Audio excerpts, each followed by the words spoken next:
どうも、こんにちは。デミコです。はい。ですね、じゃあ今日も靴下の続きを編んでいきましょうということなんですけど、ここまで編みました。昨日の夜、ちょろっと。ね。いいね。柄が揃ってる感じで。いい感じでございますよ。はい。このブルーがいいね。このブルーが。なかなかいい色だと思うんですけど、ここで撮影する必要あるんって思われるかもしれませんが、なぜ私昨日ちょっと話を高橋幸宏さんの話をしてたらあらぬ方向にいろんなところに脱線しまして話がまとまらなくなりまして、でそうしましたらですね、目もね間違ってたっていうね、目の数もね、ということなのでちょっとそこはカットさせてもらいまして、今日再度話そうかと思いまして同じことを2回話すのかきついなみたいな感じはありますが、まあ大したことはございません。はい、大丈夫でございますよ。はい。じゃあ早速ね、普通に始めていこうと思います。で、なんだっけ、みんなで同時編み靴下の、ライブ動画ね、ちょっと、まあ見つつやるわけですけれども、まあ見ました。はい。で、その足裏のね、なんていうのゴム編み、一目、ねじり一目ゴム編みを入れるかどうかっていうところなんですけど、私はね、もうあれですよ、入れようと思います。はい、入れようと思いますんで。で、私の足のサイズ23.5なんで、まあ大体、どのあたり ?23.5 だから、14。つま先から見て10、えちょっと待って。つま先からあれして11センチぐらいかな。11センチ。でも大体その人の足の形によって違うってことなので、11センチよりもちょっと私足をチェックしたんです。自分の足をね。で、土踏まずっていうのをチェックしたら、だいたい8.5センチぐらいのとこから始まってるんですよ。で、まあ8.5センチのとこからいきなり、つま先からね。なのでそこから始めなくてもいいかなと思って、うーん、ただ、入れるならちょっとがっつり入れてみようかなっていう感じがあるんでね。その方がこうフィット感がおそらく出るんだろうから、がっつりちょろっとじゃなくてがっつり今回ちょっと入れてみようと思うので、まあ大体5センチぐらい、入れようかなという感じなので、そうなると5、9、9センチぐらいのとこから、始めたらいいのかなっていう感じなので、そのあたりまではね、これひたすら同じようにこう表編みでねずっと編んでいくだけなので、その間にちょっとこっそり喋ろうというね感じでございます。なので今日は特別に何か技術的にあるっていうわけではございません。ただひたすらね、もう28目になった状態でダーッと9センチぐらいのところまで編んでいくだけでございます。はい。じゃあ編んでいきましょう。はい。ね。はい。そうそう。で、高橋幸宏さんの話なんですけど、で、まあ、いつ私が YMO と出会ったかっていう話のところで、まあ、切ったわけですけれどもね、いつ YMO と出会ったか。これは私が YMO というのを認識したという意味で言うと、小学校5年生ですね。で、お話ししますとですね、小学校5年生の時にクラスメートで仲良くしていた男の子がですね、ある日、まあ、テープを持ってくるわけです、学校に。ほいで、これかっちょいいから聞いてみって言うんで、こう、無理やりこう、みんなに聞かせるわけですね。はい。で、それで、持って帰ってダビングせいっていう、なんか強制ダビングじゃないんだけれども、強制ダビングをさせられまして、じゃあ聞いてみるわ、っていう感じでね。で、それで、ダビングして聞いたらもうあれですよ。結局知ってるじゃんって何曲か入ってるわけですよね。46分テープでしたわ。ね。どこのメーカーだったかな、どこのメーカーだった TDK かな。で、それで、そしたら、もうがっつり、なんつうのかな。まあ46分のテープの中に、まあ10曲ぐらい入ってるわけですよね。ライブの、テープだったと思うんですけど、多分ね。多分ねじゃなくて確かそうです。で、それを聞いたら、知ってるっていうことなわけですよ。つまり、まあその時に知ってる曲3曲あったんです、私。もうはっきり覚えてる。で、その3曲が結局は自分がその YMO というものを認識せずに世間様に流れてるのをなんとなくね自然に聞いていたっていうことになりますが、それがもちろんテクノポリスとライディンと、そしてもう一つはねコズミックサーフィンっていう曲ね、それ知ってたんですわ。でこの人たち YMO つーんかみたいなね、ちょっと今回はちょっとこっちを回してみようかな。あれ回してるところで合ってる回してる方向。あれ余計回してない？こっちか。普段私編む方を回すんでね、でもこっちを回す方がなんかこうなんつうのね、なんかあれじゃない、ガチャガチャやってる時にね、こっちの目がどうにかなったりとかしないからいいんじゃないっていう感じで、ちょっと慣れないことをやりますよ。はいはい、これでいいんだね。逆回して、はい。で、そんなこんなで、それで YMO っていうのを認識しまして、でもがっつりハマるわけです。ところがどっこいなんですけど、その時にですね、彼はですね、詳しいことを言っちゃうと、詳しいところで話そうかね。じゃあ話しちゃうよ、ついでだからね。その時に、その仲良かったグループってあって、そのメインの人たちっていうか、大体いつも一緒にいたのが女3人、男3人だったわけです。そしたら、その子が、みんなに、その女子にね、誕生日に、カセットテープをダビングして、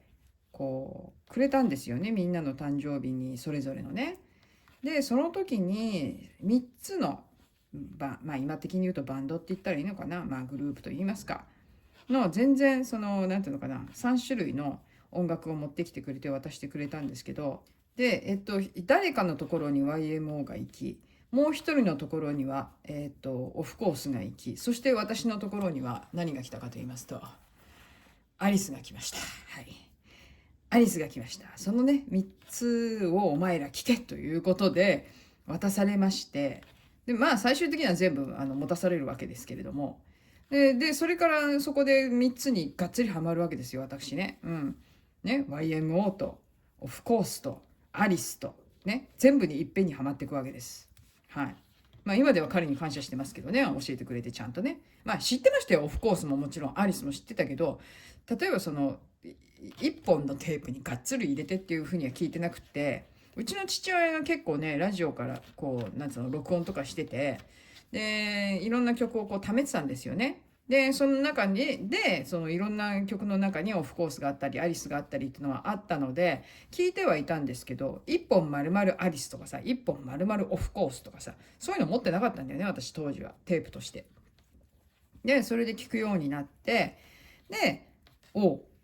いいじゃないかっつうんでね、3つともにがっつりハマり、そして一番ハマったのが結局、一番どれかな、 YMO かな、やっぱりな YMO だったんだな。で YMO の中で私は一番好きだったのはもちろん坂本龍一だったんですけれども、いやでもとにかく聴きまくりまして、でその後に発売されるアルバムですね。もうがっつり買いましたよ。がっつり買いました。はい。で後々そのなんていうのかな、レンタルレコードとかね、当時はレコードですからね、やっぱりね、レコードですから、レンタルレコードに行って、がっつり借りるわけですね、やっぱりね、またね。で、大人になってから CD が、出てきて、で、自分で、好きなように CD が買えるようになってから、ね、要はだから働き始めてからかな、自分ではね自由になるお金ができるのって結局は働き始めてからですからね。学生の時は学生でまたほらね、いろいろ必要だからあんまり無駄遣いもできないし、なのでバイトもしてたけど、あれ結構ずれたな、おい色が、もしかしたら途中で切るかもしれんがいいや。でそんなんで就職してから全部買い直したんじゃない、CD は大人買いで。だから一応持ってますよ。でその中でも高橋幸宏さんっていうのはドラム担当だったわけですけれども、彼はね私の音楽の趣味にもね結構なね影響を与えましたよ。やっぱりね彼のその軽いドラムの感じね、ポップな、彼のソロの曲なんかもそうですけど、ポップで軽い感じでね、優しい声でね、で彼のもちろんだからアルバムとかもレンタルレコード行って借りてね、落としてじゃない、ダビング、はい、ダイビングして、聞いてましたよ。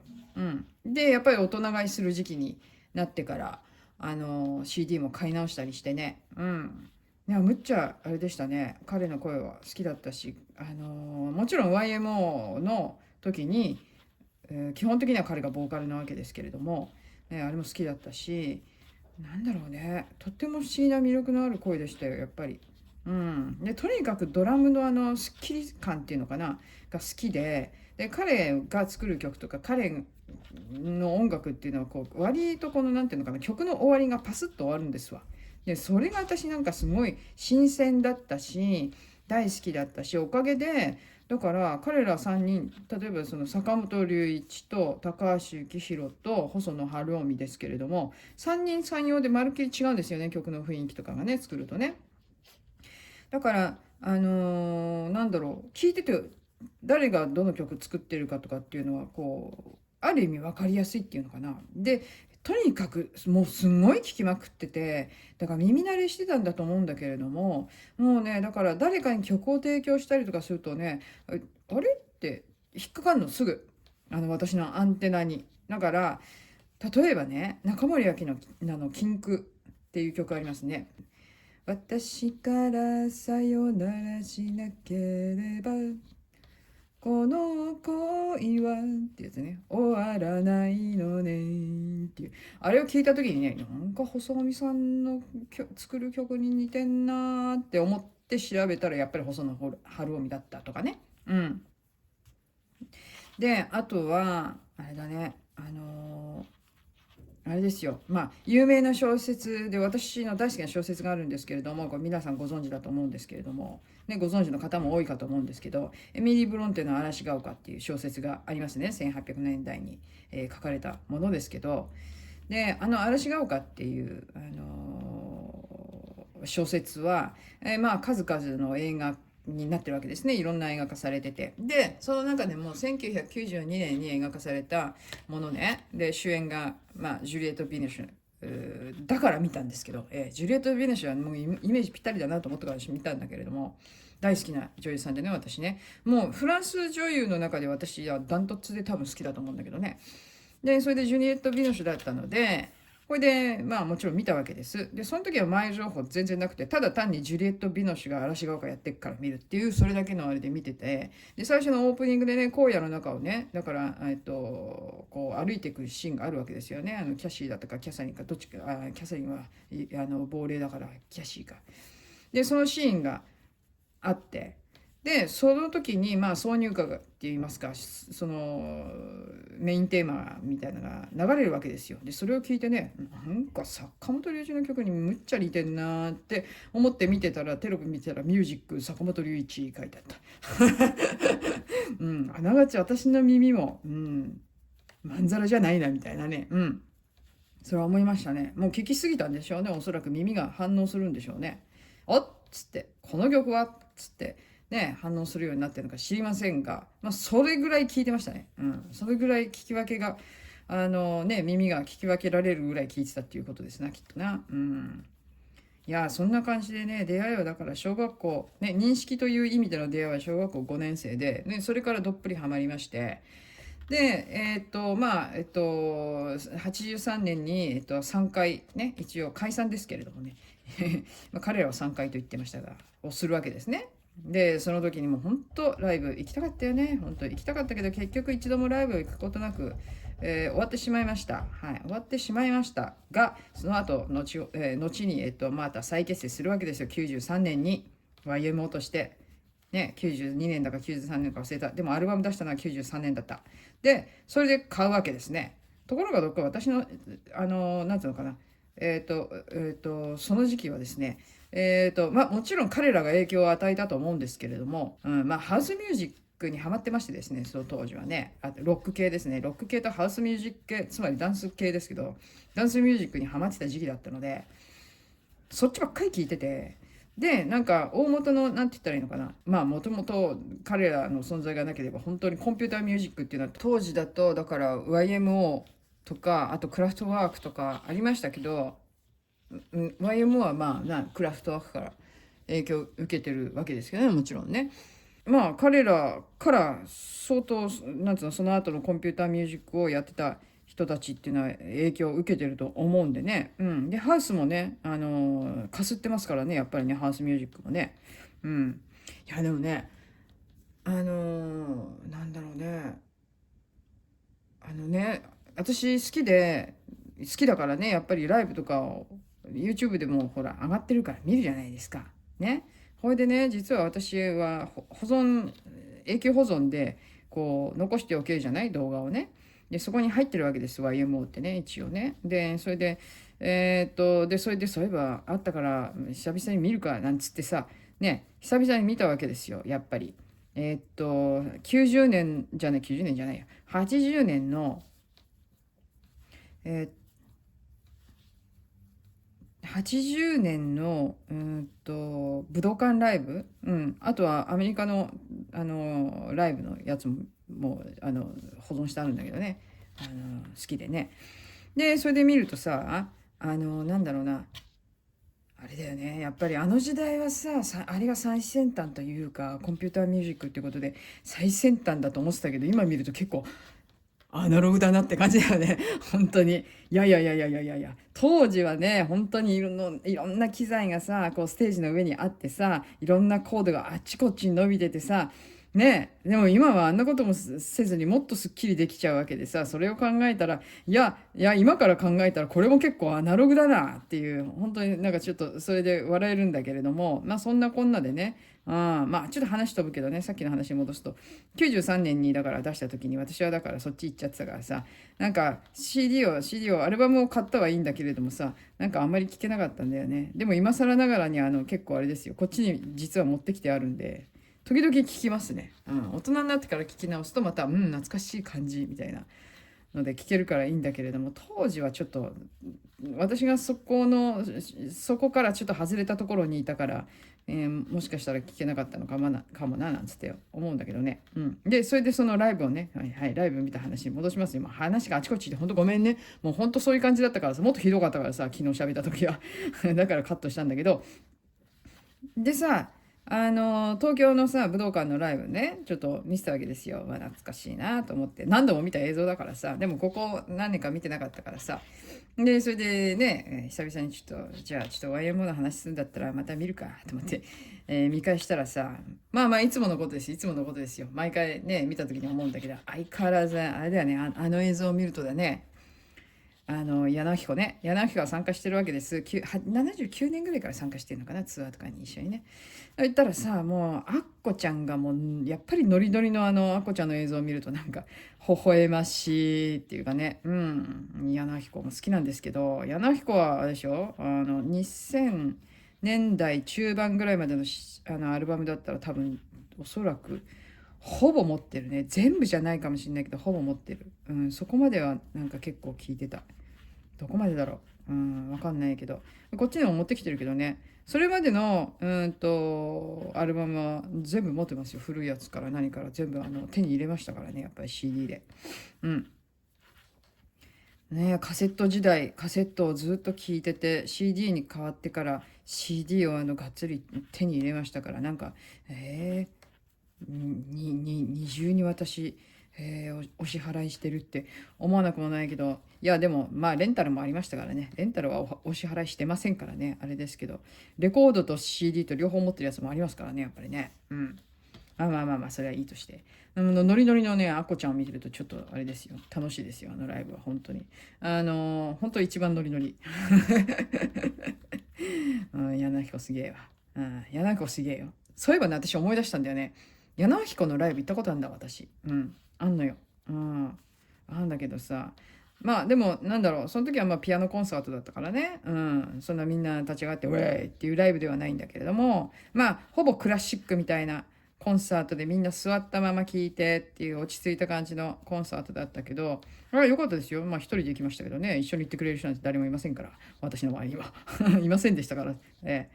行きましたよ、行きましたよ。柳彦行きましたよ。柳彦のライブは割と簡単に行けたかな。あ、そっか。私、あれだわ。ファンクラブ入ってたんだわ。当時は、なんだ、まだほら、坂本龍一と結婚していたんで、で、YMO を解散した後に、個人で、坂本龍一がミディっていうレーベルを立ち上げて、でそこの、ファンクラブみたいなのがあったんだよね。そこに所属する人たち全部含めてのやつだったんで、もちろん坂本龍一の情報だけでなく矢野明子の情報とかもちろん来るわけで、あこちゃんの方もだからほらライブとかがあるとまあもちろんチケット買えるわけですよね。それで行ってましたよ。矢野明子は結構でもね、あれでしたよ。情報細かくいろいろくれたから結構ライブとか行きやすかったんじゃないかな。まあ実際に私行ったの多分その1回だけだと思うんだけどね。いや行きました行きました。まあ YMO とか坂本龍一は結局一度も行かずに終わった感じですが、高橋幸宏もね、高橋幸宏なんて本当あれですよ、なんかライブ楽しそうなんですけどね。まあでもお亡くなりになっちゃったんで、もうそれもまあ無理なことということになりますが、いやでも本当あれですわ、昔の映像を見ててその80年のその武道館のライブとか見てるとさ、こうついついさ年齢をさこう考えてしまうわけですよ。80年ですよ、言ったら今から40年も前の話ですわね。で年齢考えたらお亡くなりになったのがですね70歳だったわけで今年でしょ。でそれ考えるとさ、あの時のライブの時の高橋幸宏って30にまだ行ってないみたいな、28歳かいとか思ってさ、28歳にしては老けたおっさんやなみたいな感じに見えなくもないんだけど、でね当時のね私らからしたら子供だったわけでさ、でそれで見るとさなんかすっごいなんかおっさんみたいに見えてたけどさね、今見るとなんか3回ライブの時のやつの映像なんかも見てもさ、でもやっぱり若いなと思って、30そこそこでしょね。1983年だったから、だからさ考えてみたらさ、だからちょうど今からそれが40年前だから30歳だったわけでしょ。うわって感じだよね。30歳であれだけの成功してって考えたらすごいなやっぱり。すごい。そして技術だからね。高橋幸宏なんかほんと16ぐらい高校生学生の時からだってもうセミプロみたいな形でさスタジオでスタジオミュージシャンやってたわけだからさね。まあ坂本龍一ももともとスタジオミュージシャン出身だけどさ、だからすごい人だなと思いますよ。とにかく彼の高橋幸宏のドラムは大好きでしたね。本当にね、聴いてて本当に軽やかで、いやなんかなんかどこどこどこどこさロックみたいなああいうさドラムとは違うけどさ全然さ、でも本当に聴いててなんかテンポっていうかそのなんだろうな、軽いテンポでいく感じのあれはあれですごい好きだったんだよね。なのでね本当にでああいうドラムを叩く人ってなかなかいないっていうか他に知らないかな。知らないなああいうドラム叩く人。なんかその後結構影響受けてましたね私もね。彼のそのドラムもそうだし、そのなんで影響を受けたかっていうと、例えばね私は高校生に入ってバンド活動を始めるわけですよ。ね、バンドブームでしたから当時は80年代なのでバンド活動を始めるんですが、もちろんコピー版ですよ、コピー版ですけど、だけど例えばさ普通の曲ってさこうやってる時にさフェードアウトされちゃうわけじゃないですか。 CD とかアルバムとか聞くとね、フェードアウトなわけですよ。ね、フェードアウトこれをねコピー版たちはねさあどうやって始末しようっていうのが結構悩みでありまして、でそこをライブでねやってるのをそのライブバージョンを聞いてコピーしたりとかもするんですけど、もう私は断然高橋幸宏的な終わり方が好きでさ、でそれを提案したことがあるんです。こうやって終わろうよっつって、パスっつって終わろうよって後ろねなんていうのこうすっきり終わろうよっつって提案したらさ、なんか中途半端とかさ言われてさ、変だよとか言われてさ、もう変だよって言われた時は結構なんかムッときたなムッときたな。変だよって高橋幸宏的に終わろうぜって言ってもみんなちんぷんかんぷんで何のことやらって感じだしね。だからね私は本当に終わり方が本当に好きだった。でうちのバンドでもやりたかったけどそれは理解してもらえなかった。おかしいよって言われた。おかしいんかいと思ってさ、高橋幸宏がおかしいんかいと思ってさ、ね、本当に頑張ったけど採用されませんでした。いやでも本当にね、年齢もね70歳って聞くと今じゃね、なんかまだ全然なんだろう、働いてる人もまだまだいっぱいいるし、年齢的には全然若いけどね、なんか直接のなんつうのかな、その死因と言いますか、そういうのはなんかちゃんとがっつり発表されてないみたいなんでわかんないけど、脳梗塞もやっててね、なんかリハビリもしてるっていう感じだったみたいだったから、ね、直接の原因が何なのかはよくわかんないけども、まあでもとにかく私はね、心からのね、哀悼の意を表したいと思います。ね、坂本龍一も癌で戦ってるし、まあ坂本龍一は好きでした。好きでした。過去形です。はい、好きでした。音楽はいいと思いますよ、未だにね。でもなんか人となりっていうのはちょっとね、ちょっと私の、なんていうのかな、考えてるとこと、随分なんか、違うんだよな。なんつったらいいの、違う考えを持ってるっていうんであればいいんだけれども、それだけ、純粋にそれだけだったらいいんだけども、いや、なんか、それ以上にもっとなんか回っちゃってるよね、左側にっていう話なんで。私のこの耐えうる程度のその左巻きを通り越していってしまったので、そうなるとですね、ちょっと人間的にはもう好きとは言えなくなっちゃうかな、みたいなね。音楽はいいけれども、相変わらず。いや、でもやっぱ老けたよね。老けたね。相当老けたよね。まあまあまあいいっすけど。まあ、でもなんか今度ライブが最後のライブになるかもみたいな記事を読んだけど、もうやったのかな、そのライブ。今度、これからあるのかなわかんないけど、次のライブが最後のライブになるかもみたいな記事を読んで、うん、そうかと思って、相当調子悪いんだろうなって。ね。だから療養生活っつってね、闘病生活っつってがんと戦ってるわけだけど、どうなるかわからないし、そうそうそうでさ、久々にさ、ちょっとさ、あれを見たわよ。久々にさ、今の清志郎とさ、坂本龍一のさ、いけないルージュマジックのさ、夜ヒットのね、やつを見たんだよね、映像を。でさ、あれこれだったっけな、やる人だったっけかな、何だったっけかなって、なんかベスト10だったかな、忘れちゃったなと思ってさ、ちょっと今の清志郎がさ、曲が終わったところでさ、坂本龍一にぶっチューするさシーンがあったじゃないね。あれ何の番組だったっけ、皆さん覚えてる人いる？ちょっとあれ見たいんだけど。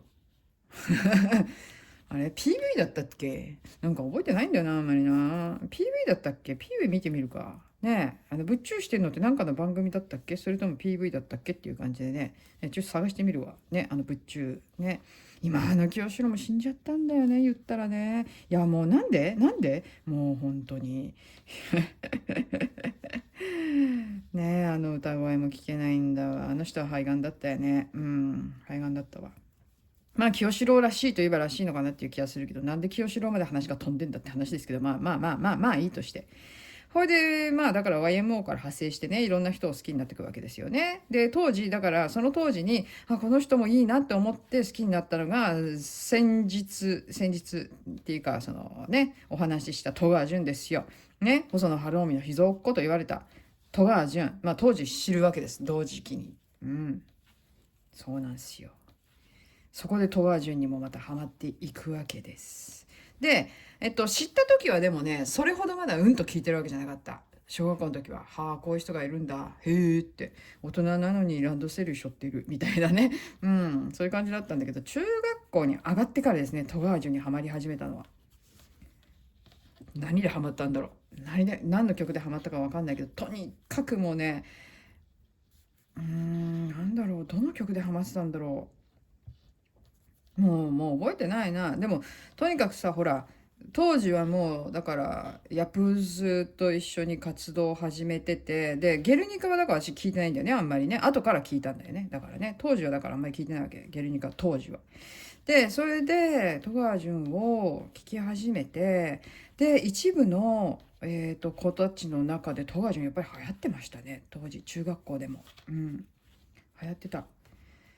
でもうむっちゃこの子好きだわと思ってさ、歌詞もさ面白いしさ、意味深だしさ、でなんか曲も面白いしさ、戸川純もハマりまくり、そして同時期にまあ洋楽ブームもやってくるわけですよ。で私はえっと洋楽にもハマっていくわけです。だからあの頃はもう雑食ですよ。だから結局私も雑食のようなもんで、アイドルも聴きながら、はい、もちろんアイドルも聴きながらね、中森明菜ですわ。中森明菜も聴きながら、そして松田聖子の歌は覚えなきゃっていうね、なんだその使命感はって感じなんだけど、ね、あとはほらいろいろいたじゃないですか当時、チェッカーズも出てきた頃だったかな、わかんないけどね。でサザンもいたしさ、アリスももちろん聴いてて、オフコースも聴いててっていうさ、もう本当に雑食で、そんなこんなで中学生の時がとにかく一気にバーッとカセットテープが増え、洋楽をだからすごい聴いて、洋楽にもハマり、まあ忙しい、音楽的には忙しい時期でしたね。本当に。でも本当にいろんなの聴きまくった。聴きまくって、洋楽もほとんど知ってたし、ほぼ毎日 FM をチェックして、なんだろう、その洋楽のそのベスト10みたいなやつをやってる番組をむっちゃチェックしてましたね。まあ邦楽ももちろんチェックはしてましたけど、とにかく洋楽チェックが激しかった。中学校入ってからは。そして同時にね、あれですよ、週刊少年ジャンプですわ。ね。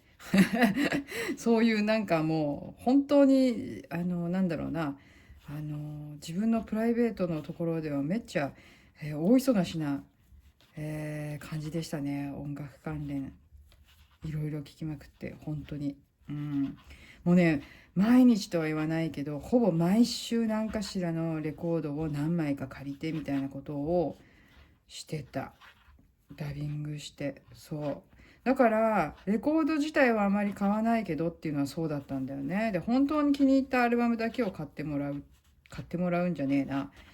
自分で買ってたよな。中学校入った時にはもうお金貯めてね、まあ、買ってもらうっていうことももちろんあったと思うんですけど、いや必死こいて音楽聴いてたわ。もう音楽なしじゃ生きれないと思ってた時代だよ私が。あと80年代はね。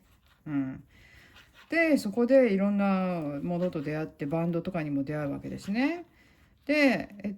ただ私は80年代前半は洋楽にはまりきっていたので、バンドブームの走りっていうのかな、それが始まるじゃないですか、いろいろ。ね、レベッカが出てきたりとか。でもその当時レベッカ友達に聞かされて知ってたんですけど、あんまり興味持てなくて、当時はボーイとかもね、あんまり興味持てなくて、洋楽とにかくそればっか聞いてた。ほとんどね。だからなかなか他にあんまり、その当時はそのバンドブームの、だからその当時はなかなかいわゆるその後のやってくるバンドブームっていう中に含まれるそのバンドの人たちの方には全然まだまだ全然目がいってなくてね。だけど80年代後半になって私はそのバンドブームにずっぽりハマっていくわけですね。でもそれも基本的にはもうその80年代前半に聴いていたロックとかそういったものの影響を受けつつ入っていくんで、偏ったとは言いませんが、やっぱりそのなんだろうな、自分が本当に好きになった音楽っていうのはまあ傾向としてその大元になったのはやっぱりハードロックなのかな、私的には。多分ハードロックが一番好きなんだと思う結局。うん多分ね。なのでその後ハードロックにはまっていくわけです。はい、メタルまでいきません。ハードロックでお願いしますっていう感じで。洋楽ブームの時もだからハードロック系好きだったからね結局ね。今だに聴いてますよ。今だに聴いてます、ハードロックは。当時に聴いていた音楽って80年代前半だと、まあもちろんデビッド・ボーイにも出会いますからね。デビッド・ボーイの場合は音楽から入ってません、私は。見た目から入ってます。はい。もう見た目惚れたわけですよ。で、それで音楽聴いてみようって話になって、で、音楽を聴いたらもうそれも好きになっちゃって、で、デビッド・ボーイにはまり、で、その後に戦場のメリークリスマスが公開されるわけです。何この神映画って思ったね。だって大島渚監督でさ、坂本龍一音楽、そして坂本龍一とデビッド・ボーイとビートたけしが出てると、言っといてあげないとね、かわいそうだからトム・コンティも入れといてあげますけれども、ミスター・ローレンスね。彼が主役だろって話でね。彼を入れといてあげないとちょっと悪いので入れときますけれども。で、そして脇役で結構やっぱりね、脇役でいろんな人出てますからね、やっぱりね。だから映画、神映画って思いましたよ、私。神映画や。ね、大好きな坂本龍一とデビッド・ボーイと坂本龍一の音楽と、そしてビートたけしが出ていて、ついでにトム・コンティみたいな。ね、そんな感じで。だからね、VHS ね、ビデオ持ってました。はい。持ってました。はい。いやーでも本当そう。とにかくデビッド・ボーイにもハマっていくわけですね。で、デビッド・ボーイも当時、一番売れてた曲って何？チャイナガールとか、レッツダンスとか、そういうやつなんですけども、遡っていくわけです。どんどんどんどん。何昔はどういうの聞いてたのってなるじゃない？どういうのやってたのって。遡っていくわけですよ。ずんずんずんずんずんずんずんずん。ただ遡ったら遡ったでさ、彼は彼でまたさ、アルバムごとにさ、イメージチェンジをしててさ、なんていうのかな。そのコンセプトがまるで違うわけですよね、アルバムごとにね。それもまた面白くてさ、うん。だからデビッド・ボーイは、ほとんど持ってますよ。多分、全部じゃないな。2枚ぐらい持ってないのがあるんですよ、実は。それを買ったら多分コンプリートなんだけど、ライブ版とかそういうのを抜きにしてね、でもライブ版持ってるけど、一応だからオリジナルアルバムっていう形のものは、その抜けてる2つぐらいのやつを買ったらもうコンプリートですわ、デビッド・ボーイは。ね。あれ買わなきゃ買ってないやつ。買わないと。古いの全部持ってますよ。古いの全部持ってます。割と2000年代後半ぐらいのやつで抜けてんのがあんだ、私。確か。そう。あれ買わないと。買わないと。いやだけどそうやって好きだった人たちがこうやってさ、ちょっとずつちょっとずつなくなっていくっていうのはさ、なんかやっぱり寂しいね。なんか悲しいというよりも寂しいですわ。なんか自分がさ、一生懸命なんだろうな、好きになって聞いてた子供の頃だよね。だからね、その時のことって思い出すじゃない？そういうのって。そうするとさ、やっぱりその時代が終わっていくんだっていう、完全にというわけじゃないけども、その時代、自分的にその時代を象徴していたものの一つがなくなっていくっていうのは、なんかやっぱりなんか寂しいね。で、私はいつもそういうのをあれすると、なんかこう、でもこうやってこの時代を私振り返るのは私だけなのかななんてちょっと思っちゃったりもする。なんか、なんだろう、こうやってみんな同じ時代を一緒に過ごしてきた人たちと点でバラバラ全然違うとこで暮らしてて、全然違う生活を今してて、交流ももうほぼなくなっちゃってて、でもそうやってあの時代を思い出すのは私だけなんだろうかって思うとね、ちょっとね、寂しいよね。きっとみんなもそうやって思い出してるんだと思うんだけれども、でもなんとなく、なんか私が一番あの時代に、っていうか各時代にね、私がその執着してる時代のことなんですけど、中学校の時は執着してませんから、中学は執着してませんから大丈夫ですよ。はい。で、その時代ね、執着してる時代のことを思うと、きっと私だけが一人こうして執着してるのかななんてね思ったりすると、ちょっと寂しいわ。寂しい。でみこ寂しい。でもね、だからといって今更その当時の友達に会いたいとか、会いたいっちゃ会いたいけどさ、でもみんなもうおっさんおばさんやん。ね会ってがっかりとか嫌じゃん。やっぱりちょっとね、嫌じゃない？なんかいやだからずーっとさ知り合いのままでいて時々会っててっつんだったらさ、もう何の問題もないじゃない。変化をお互い見てるからさね。幼馴染なんかはねあったら嬉しいかなと思うんだけれどさ、男だったりして、男だろうと女だろうとね。だけどさ、しばらく会ってなくて、例えば当時に好きだった男の子とかさ、もうさ何十年もさ、言ったら30年とか会ってないわけじゃん。今どうなってるかな、ちょっとあんまり想像もできなければ、あんまりなんかこう、見たくないかな。言ったら向こうもそう思ってるかもしれないけどね。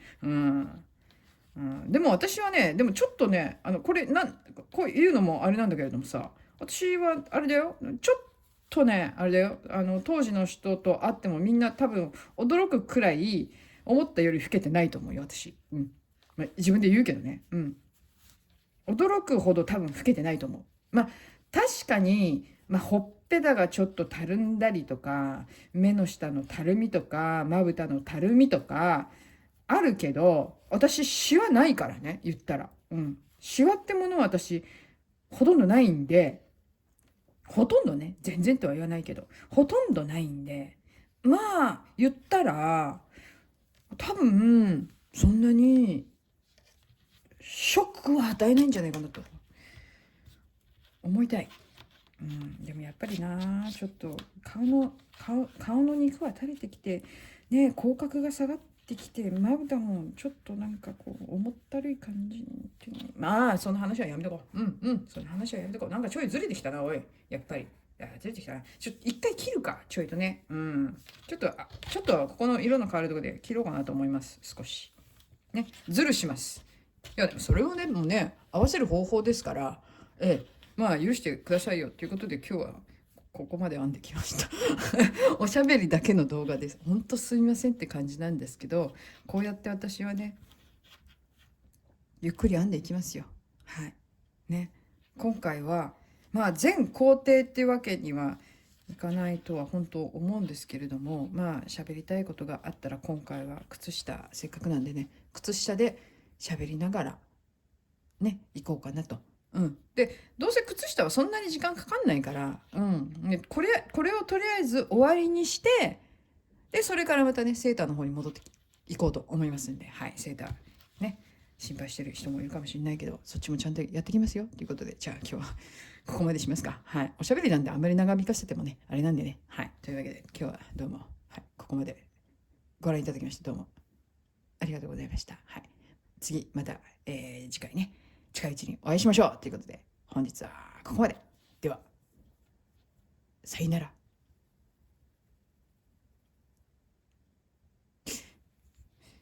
いやさ、私さ、でもさ、結構気に入ってんのよ。これさ、ほら、編み猫あるでしょ。編み猫とは違うサイズで編んでるんですね。ちょっとね。うん。ちょっと体小さくしてる。で、頭ちょっと伸ばした。うさだから。うん。うさこだから、うさこって顔じゃないけどさ、うさぎだからちょっと頭伸ばしたんや。これ。ね、ちょっと長っぽそうでしょ、縦に。あれ結構普通に編むと横に長い感じになっちゃう。伸びた感じ。これちょっと伸ばして。うん。で体ちょっとちっちゃめにしてる。手と足も何目あんだか、ちょっとどっかメモってると思うけど、サイズ変えてますわ。で、尻尾はちゃんと丸で編んでます。で、耳は、この前編んだあれとは違う方式で編んでるけど、どうやって編んだんだっけ。どうやって編んだんだっけ。はい、思い出しました。はい。これは、あれですよ。こう、一周、こう真ん中編むでしょ、普通に。あれで、鎖編みでするじゃん。で、楕円を作ったんですよ、こうやって。一周だけして楕円作って。で、耳の縁を引き抜きでやってるんですわ。で、それつけてんの。で、ここを刺繍糸で赤くしようかなと思って、でも、ボツにすることにしたから、やらなかったっていう、この、なんつったらいいのかな。こう、まあ、中途半端に終わらせたうさぎですけど、うん、まあちょっともし気に入る人がいたら、こんな赤目のうさぎはいかがでしょうか。というわけで、じゃあすいません、ほんとすいません、はい、バイバイ。